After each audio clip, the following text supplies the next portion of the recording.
Non, non, non. Déjà, tu la restes dans le truc. Munza yamvimba. Latulanda yomkia wunu. Kuna muloti ya pari Isis. Mama mena.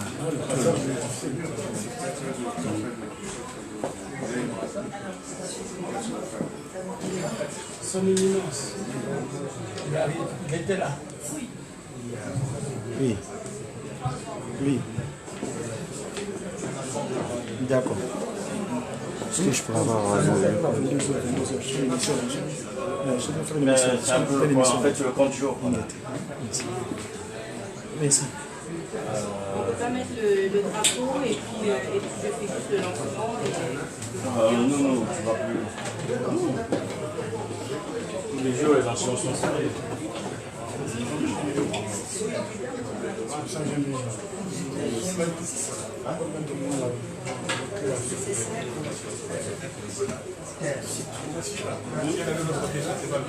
Non, le problème c'est qu'on va perdre.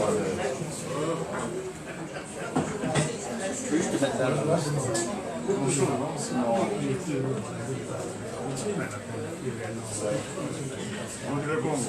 Oh, Kulutu. Kiombote gate. Yebo ikolele. Mama Kongo kimpwaze kuja wila kimpwanza ka kimpevu na sosi. Kimpevu. Kaka bafamba soka rospo kati kimpevu.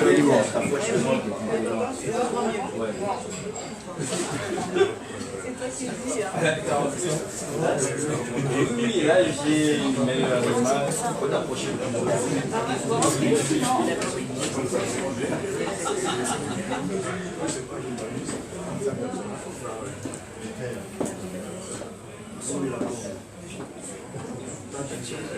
Kata ya lunga. Kata dengenda kunti. Kata simanyi mo kenga mwanda lujo vile la.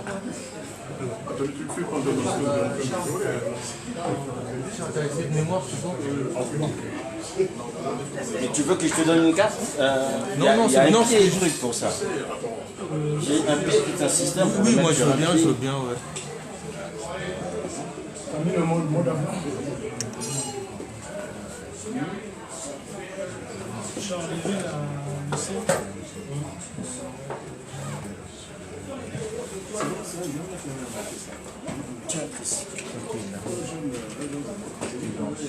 Attends, je te donne le... Non, mais... Non, comme ça. Ouais, non, ouais, c'est plus pratique. Hein? Ouais, c'est plus pratique que je garde... Parce que sinon, déjà que... rigoler, Laisse-le faire comme ça. Parce que... moi, c'est aussi le truc et que...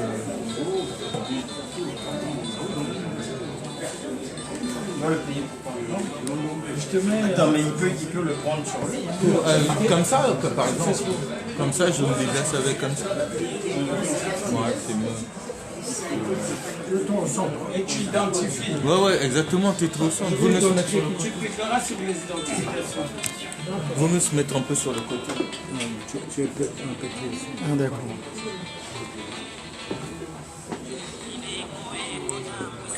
Tu peux le mettre devant ta chaise. Là. C'est mon chaise, hein? Exactement, tu t'assois. D'accord. D'accord. Comme ça, les gens peuvent passer, c'est mieux. C'est ça.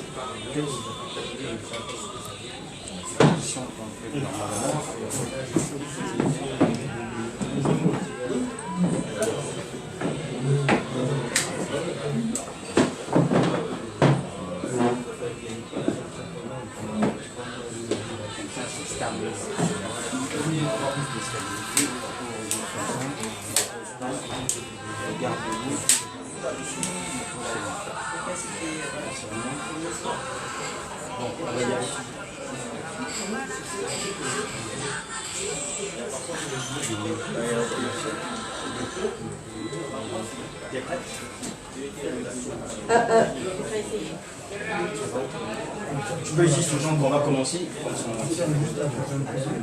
Bonsoir. Bonsoir. On va donc commencer. Merci d'être venus aussi nombreux ce soir.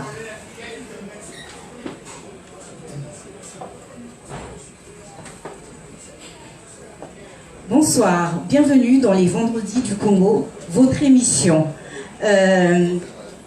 Alors, ce soir, notre thème est un véritable fléau qui mine notre pays. Il sera présenté et exposé par Monsieur Jean-Jacques Bayonne Castador. Il est notaire intervenant en qualité d'anthropologue et linguiste. Et donc, je vais donc appeler Monsieur Castador. Alors, mais avant d'aller plus loin et de recevoir notre invité, nous aurons donc notre mot de bienvenue.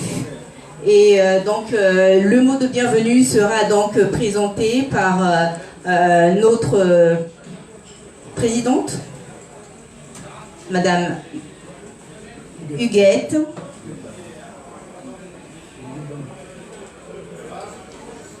Madame Huguette Lebanitou.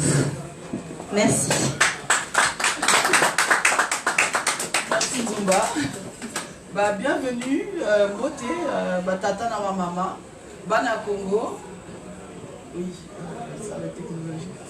Donc je disais bienvenue à notre vendredi du Congo.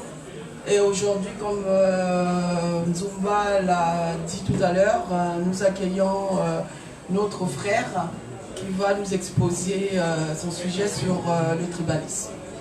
Donc merci Matondo Mingi pour notre rencontre.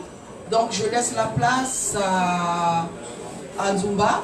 Avant de céder ma place, en fait je voudrais rappeler à nos invités, à nous, que voilà, c'est un lieu où nous devons, nous est réservé sous condition qu'on puisse consommer sur place. Donc la dernière fois, nous avons consommé, je voulais donner un petit peu de détails, pour 178 €. Nous avons tous cotisé pour 103 €. Donc la différence a été payée par les membres de Kutana. Vous savez que dans ce combat, nous faisons beaucoup de sacrifices. Donc voilà, donc à tout à l'heure. Et merci.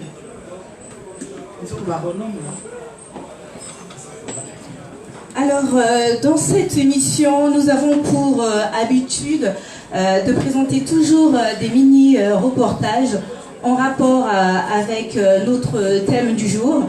Mais ce soir, on va faire une exception. Et donc, Monsieur Jean-Jacques Bayonne Castador va donc nous exposer la situation sur ce thème.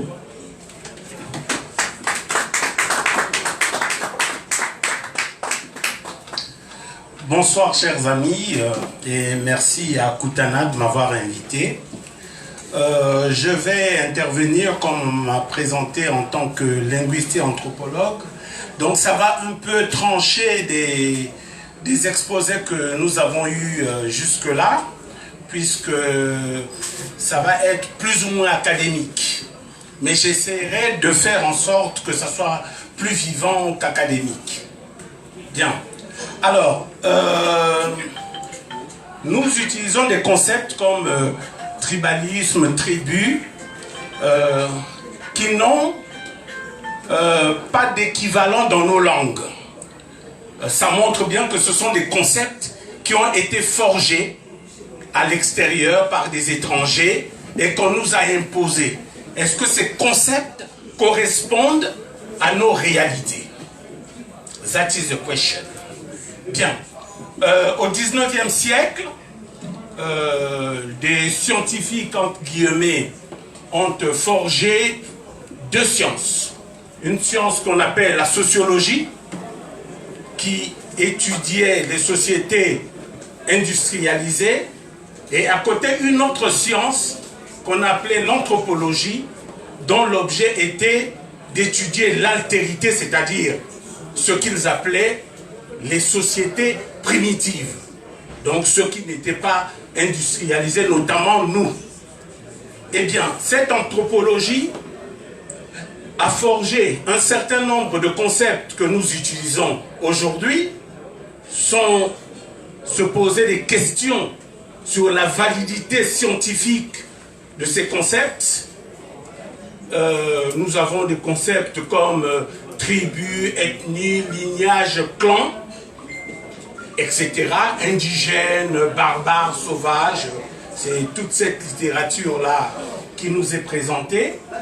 Et donc, l'intitulé de mon thème, c'était le tribalisme au Congo, de la fiction de la tribu à l'idéologie du tribalisme. Donc moi je postule, hein, donc dans mon intitulé je dis et si la tribu était une fiction? Je voudrais d'abord m'interroger sur la validité épistémologique de ce concept. Alors, j'ai essayé de recenser un certain nombre de définitions qui définissent tribu. Mais j'ai essayé aussi, avant ça, j'ai convoqué les langues africaines. Je n'y trouve pas d'équivalent. Si vous en connaissez, vous me le direz. Hein. C'est-à-dire que le mot juste, parce que moi, au Congo, la plupart du temps, lorsque quelqu'un veut demander qui je suis, on dit Ndingengenani. Mais donc c'est par rapport à la langue qu'on s'identifie. Bien. Donc, maintenant, sur les concepts, le concept de tribu, j'ai vu le Larousse, d'abord le Larousse de 1959, définit la tribu comme étant un groupement de sauvages sous l'autorité d'un même chef. Rassurez-vous, on n'est plus en 1959, on est en 2019, donc le Larousse a fait des grands progrès. Si vous ouvrez le Larousse 2019, vous verrez aujourd'hui que la tribu est un groupe de familles sous l'autorité d'un même chef. Bon, mais vous savez qu'avec ce type de définition, on peut considérer que la France est une tribu, puisqu'on peut considérer que la France est un groupement de familles sous l'autorité d'un même chef qui s'appelle Emmanuel Macron. Donc la définition est vague. Et souvent, on aura affaire à des définitions aussi vagues et imprécises, soit on vous dit c'est un groupement vivant dans une même région, ayant une même langue, la même culture, etc. Mais là, vous verrez aussi que ça se confond à la nation.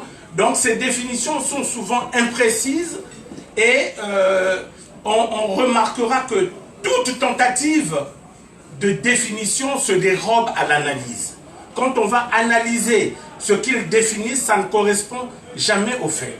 Je me suis posé la question, mais d'où vient ce concept et pourquoi nous l'a-t-on attribué? Eh bien, ce concept remonte à l'Antiquité romaine. Dans la Rome antique, cette notion était une notion topographique. C'était ce qu'on appelait les quartiers. Aujourd'hui, qu'on appelle les quartiers. Et vous vous souvenez déjà, dans la Bible, on parlait des 12 tribus d'Israël. Les 12 tribus d'Israël, c'était en fait les enfants de Jacob, qui chacun s'est établi sur un territoire. Donc chaque territoire, c'était ça les tribus. Et dans la Rome antique aussi,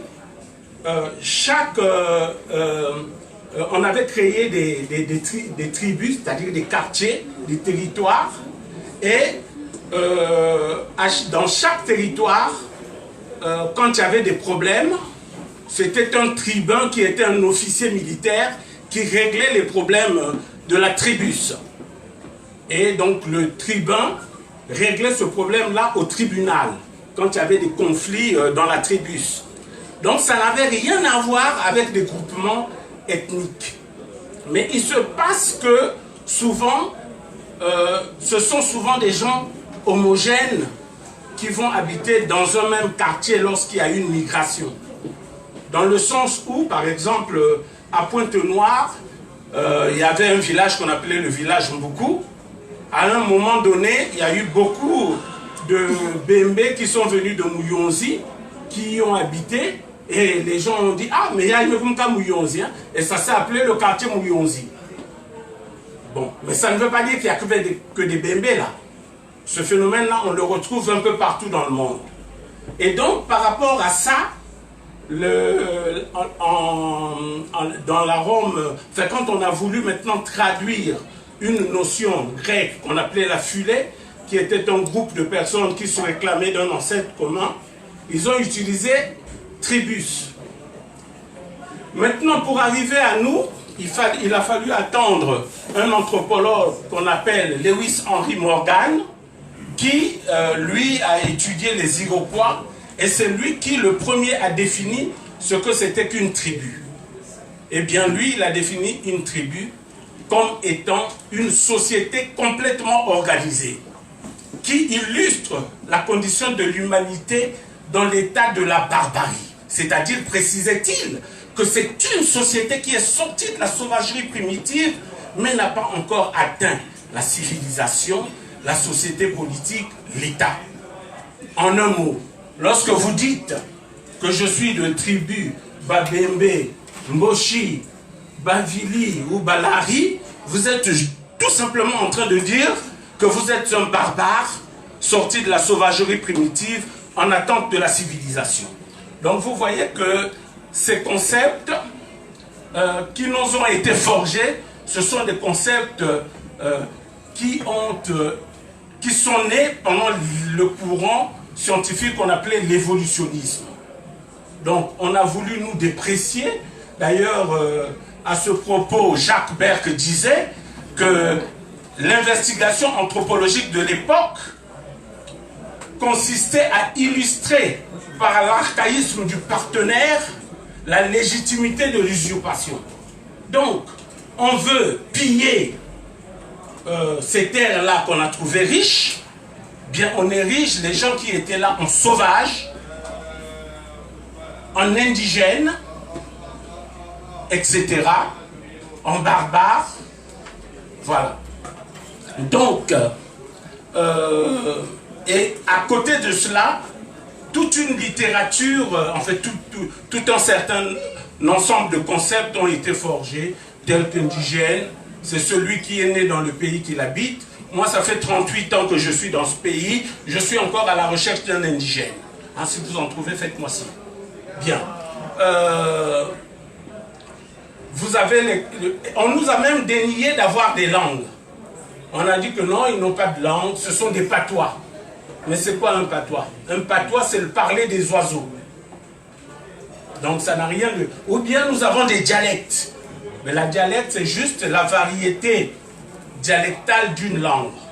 Si tu parles le mboshi, le parler d'olé et le parler de mundi, c'est pas tout à fait exact. Donc on va appeler ça des dialectes. Mais les dialectes sont à l'intérieur d'une même langue. Et quand on accepte quand même le statut de langue chez nous, on va appeler ça des langues vernaculaires, alors que ce sont des langues véhiculaires. Voilà. Donc il y a un certain nombre de concepts comme ça, comme civilisation. Ils nous ont dit qu'ils sont venus nous civiliser. Mais ça veut dire quoi civiliser? Parce que pour nous, tout peuple a sa civilisation.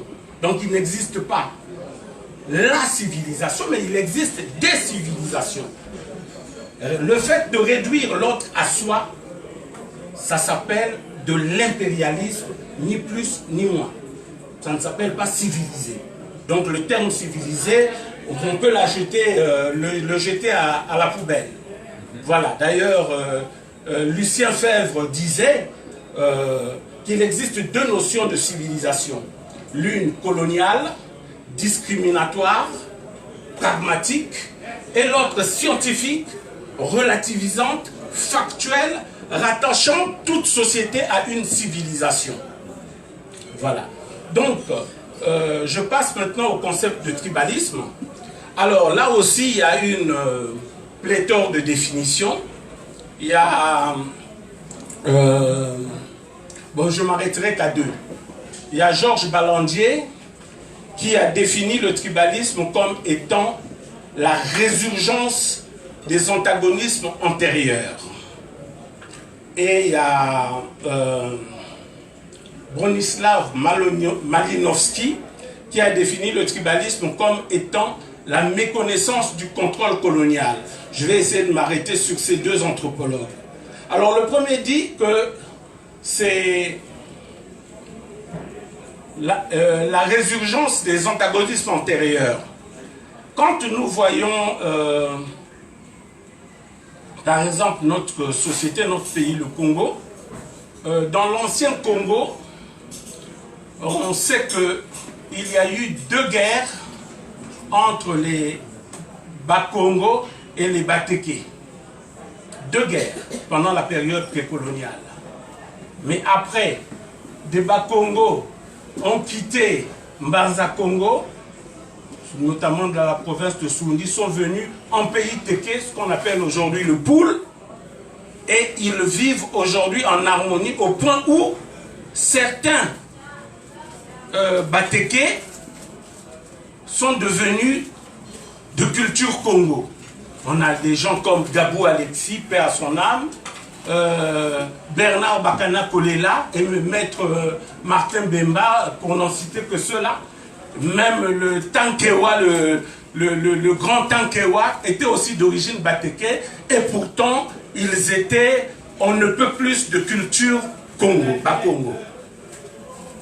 Donc, pour Balandier, qui est pourtant à théorisé sur l'anthropologie dynamique, qui parle de la dynamique des changements de chaque société, quand c'est le tribalisme, il dit que c'est la résurgence des antagonismes antérieurs. Non? On vient de prendre un cas, les Bateke et les Bakongo qui étaient en conflit, aujourd'hui vivent en harmonie au point où certains Bateke sont devenus de culture Congo.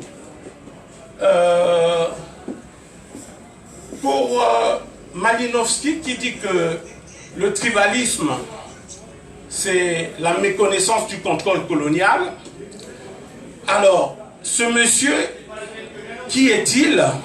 C'est un monsieur qui, anthropologue, hein, qui a, comme Emile Durkheim, a façonné la méthodologie sociologique, les règles de la méthode sociologique. Malinowski, lui, a façonné ce qu'on appelle la méthode compréhensive en anthropologie.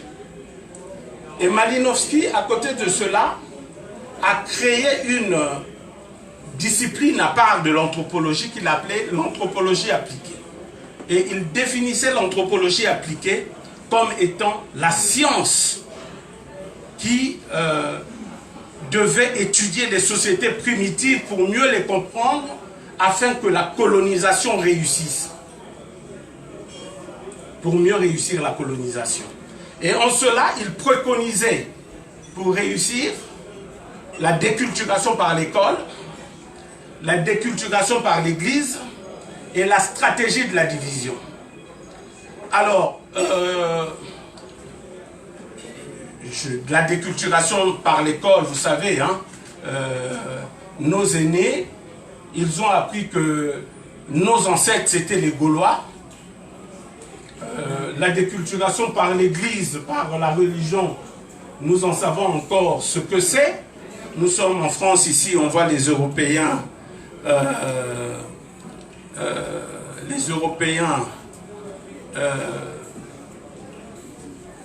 nous voyons les Européens ne pas s'occuper de l'Église, mais ils construisent, ils avancent, ils innovent, ils créent.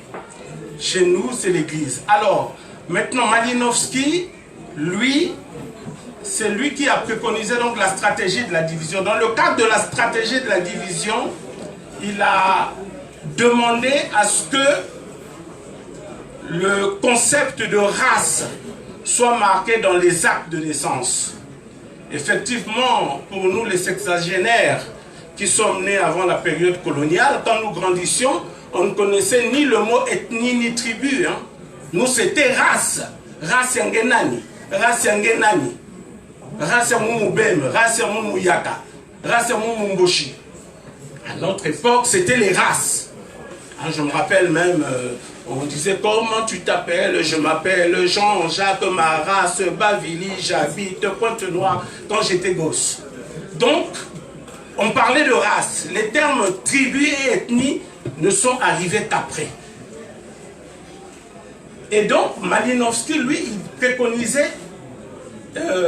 il préconisait donc la stratégie de la division et il préconisait aussi, donc, dans la stratégie de la division, il préconisait donc l'inscription des races dans les extraits d'actes de naissance. Si vous voyez à peu près jusqu'en 59, avant qu'on ne mette coutume à partir de 60, les anciens actes de naissance étaient marqués race intelle. Et donc,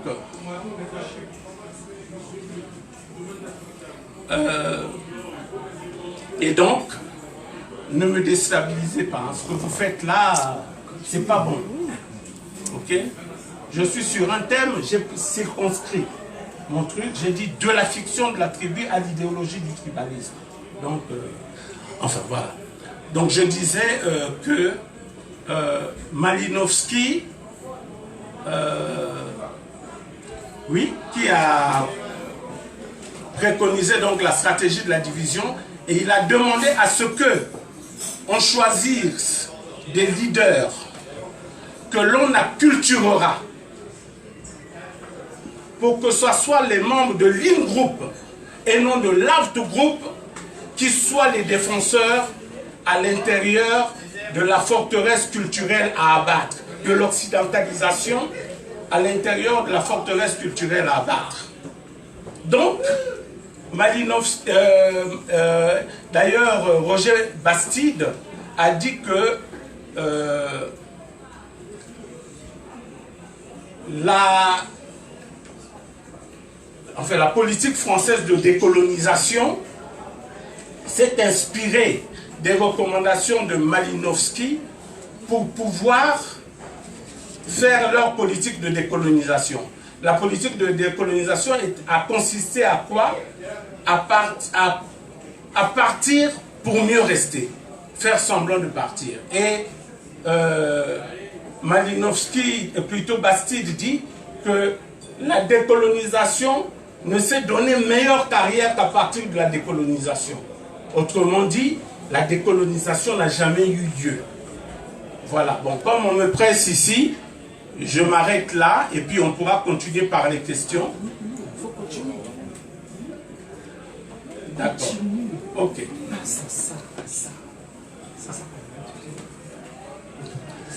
D'accord. Bien. Donc, moi, donc je dis, le tribalisme donc est une idéologie.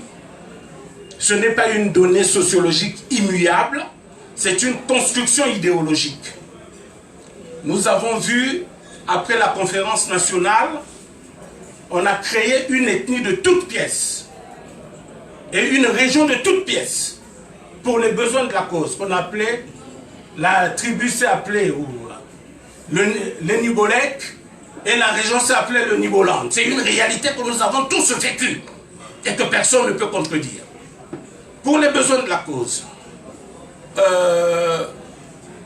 Donc, par rapport à cela, on voit bien que la tribu, le tribalisme est une construction idéologique. Maintenant, il est vrai que c'est un problème d'environnement. Quand vous naissez, à l'époque de nos ancêtres, ils avaient des paroles d'unité. Ils se disaient souvent que nous avons tous un même ancêtre. Mouvilingounou, Moutekengounou, Mouyakangounou, Kifumba, Kimosi. Donc ils se disaient tous, toutes les ethnies disaient qu'ils appartenaient à un même ancêtre qui s'appelait Ngounou.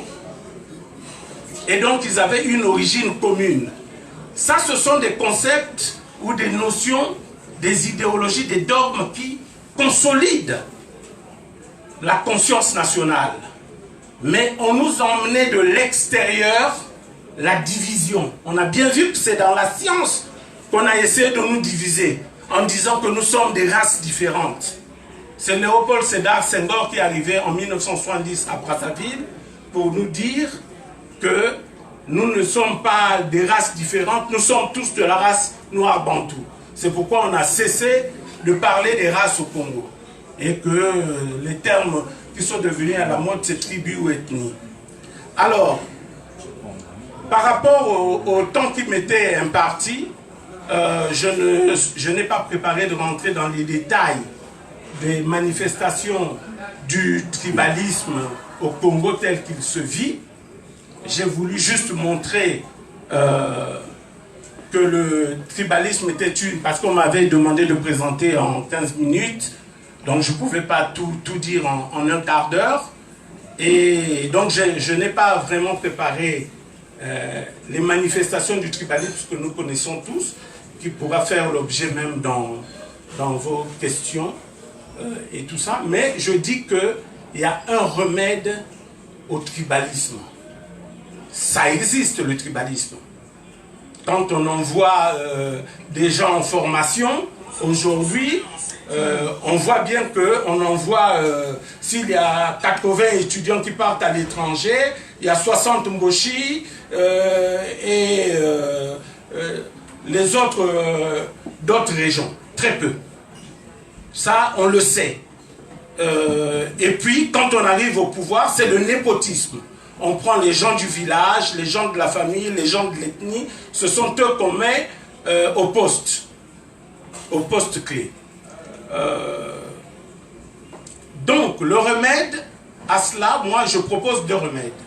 Il y a ce que j'appelle l'avènement du citoyen de pleine nationalité, c'est-à-dire un citoyen qui se dit d'abord avant tout congolais. Moi, je suis né à l'hôpital Adolphe Cissé, c'est l'hôpital du Congo, c'est pas l'hôpital du Puy-Loup. Je suis allé à l'école, c'est le Congo qui m'a emmené à l'école. C'est pas les Vili. Donc j'ai rien à fiche avec les Vili. Je suis congolais. Quand je me présente en tant que congolais. Ma nationalité, c'est la nationalité congolaise. Bien entendu, je suis d'origine Vili. Bien entendu, je suis d'origine Vili. Mais pour moi, le fait que je pouvais être Vili ou de la Likwala, ça ne change strictement à rien. Ça ne change strictement rien. Donc l'avènement du citoyen de pleine nationalité, c'est celui qui se dira congolais avant tout, même s'il a des origines Boshi ou Bembe. Et qui considérera, moi je suis allé en 2015, non 2015, à Ifondo. À ma grande surprise, j'y ai trouvé des Bembe, des Lari, des Vili, des Mboshi, mais vraiment tout le Congo. Je ne m'y attendais pas. Je me disais que je vais aller trouver les Mbonjo là-bas. J'ai trouvé tout le Congo vivant en parfaite harmonie. Vraiment, ça m'a fait chaud au cœur. Eh bien, la citoyenneté de pleine nationalité, c'est être à Ifondo, être à Wesso, être à Diveigné, à Mayoko, à Mouyonzi, et se sentir congolais, se sentir chez soi. Deuxièmement, l'État-nation. J'y crois. Une nation qui est une âme, j'y crois. Donc, ce sont ces deux remèdes-là qui peuvent endiguer le tribalisme. Mais ça se fait avec l'éducation, l'école, la formation des plus jeunes, leur montrer que c'est le Congo qui est l'enjeu majeur et que le reste, ce ne sont que des futilités. Maintenant, l'hymne national du Congo nous dit souvent que, oublions ce qui nous divise. Non, n'oublions pas ce qui nous divise. Parlons de ce qui nous divise. Parlons-en, discutons-en. C'est comme cela que nous transcenderons ce qui nous divise. Voilà en gros ce que je pouvais vous dire. Et je vais poursuivre par une question. Merci. J'appelle donc un membre... J'appelle donc... J'appelle donc un membre de Kutana afin de nous présenter son point de vue. Ce membre s'appelle Monsieur Charles Madédé, mais bon, ça aurait pu être une autre personne. Mais là, ce soir, c'est vous. Merci. Merci Nzumba. Très rapidement, le point de vue de Kutana sur ce thème. Le tribalisme au Congo, de la fiction de la tribu à l'idéologie du tribalisme. Kutana s'est penché un petit peu sur l'histoire du Congo pour essayer de voir à quel moment au Congo on peut parler de tribu, tout en sachant que tribu c'est d'abord un groupement de personnes qui occupe un territoire géographique et c'est un groupement homogène. Il n'y a pas de mélange. Quand on parle des tribus, on ne mélange pas. Ils sont homogènes, ils sont groupés dans un territoire donné et le tribalisme va naître dès lors que cette tribu se considère comme supérieure aux autres tribus voisines et cherchant à conquérir des territoires. C'est le tribalisme. Alors on s'est dit, est-ce qu'au Congo, le tribalisme a-t-il existé? Existe-t-il? En regardant l'histoire du Congo, vous savez que le Congo est parti d'un royaume qu'on appelle le royaume Congo, mais avant ce royaume Congo, il y avait des chefferies que Nimi Lukeni a rassemblées sous une forme de fédéralisme pour créer le royaume Congo.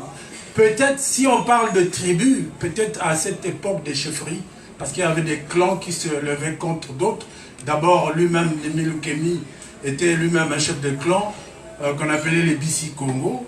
Et lui, il a dû conquérir les autres chefferies. Et il a réussi à les réunir au sein d'un royaume qu'on appelle le royaume Congo. Mais quand le royaume Congo est né, il n'y a pas de tribu là-dedans, il n'y a pas de gens homogènes qui se sont cloîtrés dans une région géographique donnée pour tenter peut-être de dominer. Non. Là, dans le royaume Congo, on parle des provinces. C'est plusieurs provinces. La province de Luango, la province Sundi, Banza Congo, et même province Teke, qui était dans le royaume Congo.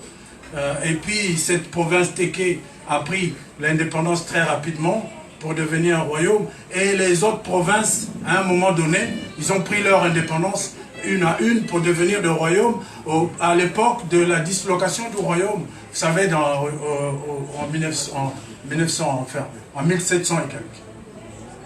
Donc dans le royaume, il n'y a pas l'idée de tribu.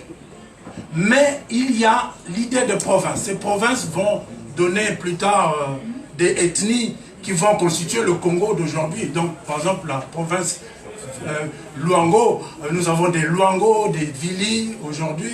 La province Sundi, il y a des Sundi au Congo, qui va donner l'ethnie, l'existence de l'ethnie. Donc,